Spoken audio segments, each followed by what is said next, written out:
plume actually exploded about 300 yards in the air.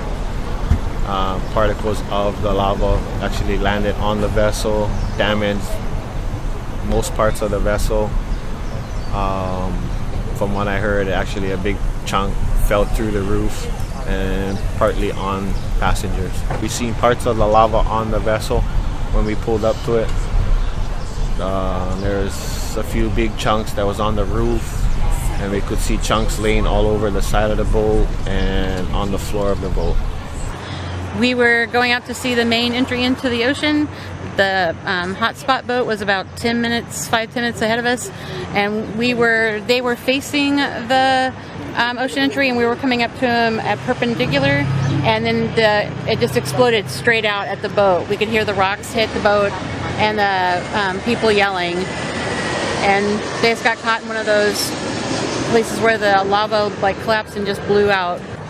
All we saw was a bunch of steam and the rocks and stuff flying, and a lot of it landed inside the boat, and some large pieces landed on top of the boat. The boat come out backwards out of the steam. It was fully engulfed in the steam, so it was definitely a little bit too close for the situation. Of course, nobody knows when they're going to explode, so that's just one of the things that happens. You've got to anticipate that kind of thing. The vessel called in that it had some injuries due to steam burns and injuries from falling lava debris after a lava boat tour, and we coordinated a response with our ambulances and fire units to meet them here at the dock. DLNR and police also co-responded and are performing an investigation.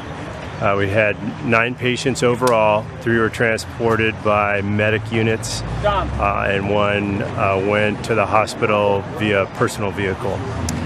Primarily soft tissue injuries. There was 1 obvious femur fracture and minor burns. Care for the patients and do our best to make sure that they have a positive outcome.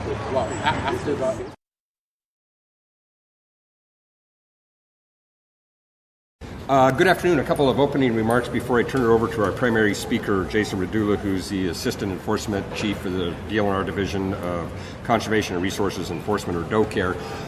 The accurate number, and I think some of us have had it right, and if we had it wrong, I'm sorry, but the accurate number of people actually injured on the Lava Ocean Tours vessel this morning was 23. And for the TV stations in particular, I want to call your attention to the video link at the end. That is a Facebook video that was provided by Hawaiian Lava Boat Tours and Ikaika Marzo. They were quite a ways offshore. Apparently there was the first explosion that involved the other boat, and then there was a second explosion. The video you see on that is actually the second explosion, which he figured was about 60 seconds after the first one. It gives you an idea of kind of what was going on along the coastline. And with that, our speaker again is Jason Radula, Assistant Enforcement Chief for DOCARE. Jason? All right, good afternoon. My name is Jason Radula.